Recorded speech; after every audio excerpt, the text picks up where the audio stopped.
আমি হোসাইন সাইদ, বাংলাদেশ জাতীয়তাবাদী সামাজিক সাংস্কৃতিক সংস্থা জাসাস কেন্দ্রীয় কমিটির বর্তমান সদস্য এবং জাসাস রাজশাহী বিশ্ববিদ্যালয় শাখার সাবেক সভাপতি।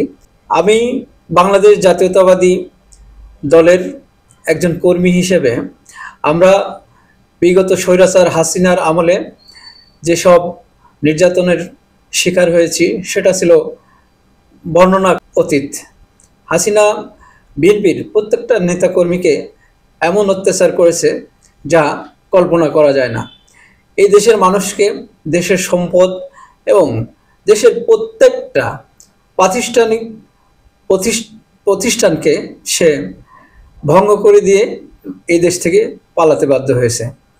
দীর্ঘ 17 বছর হয়রানির মধ্যে রেখেছে এবং তারপরেও বাংলাদেশ জাতীয়তাবাদী দলের একটা নেতাকর্মীকেও সে কিন্তু ভাঙতে পারেনি এবং অন্য দলে সে নিয়ে যেতে পারেনি। তার এই স্বৈরাচারীর শাসনের আমলে বাংলাদেশ জাতীয়তাবাদী দলের যে সকল নেতাকর্মী গুম হয়েছে, হত্যার শিকার হয়েছে এবং নির্যাতিত হয়েছে, আমরা প্রত্যেকের যারা গুম হয়েছে তাদের সমবেদনা জানাই, যারা হত্যার শিকার হয়েছে তাদের প্রতি আমরা শোক জানাই এবং যারা জেল জুলুমের শিকার হয়েছে তাদের প্রতি আমাদের সমবেদনা সবসময়। জুলাই বিপ্লবে যারা শহীদ হয়েছে এবং যারা আহত হয়েছে, জুলাই বিপ্লবে যারা শহীদ হয়েছে তাদের প্রতি আমাদের গভীর শ্রদ্ধা এবং যারা আহত হয়েছে তাদের প্রতি আমাদের সমবেদনা সবসময় থাকবে।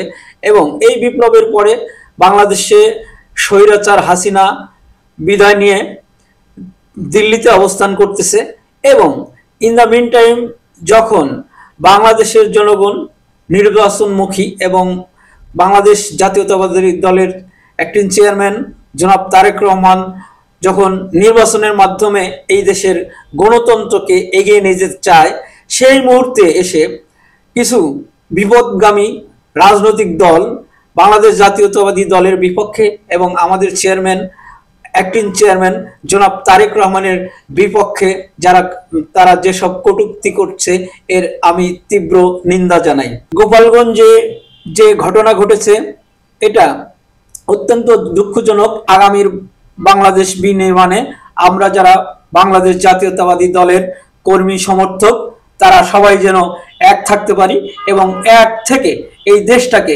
গণতান্ত্রিক নির্বাচনের মধ্য দিয়ে গণতন্ত্র ফিরিয়ে এনে এই দেশটাকে ভালোভাবে পরিচালনা করতে পারি এবং সুন্দর একটা পরিবেশের মধ্য দিয়ে আগামীর বাংলাদেশ এগিয়ে যাবে এই প্রত্যাশা কামনা করি।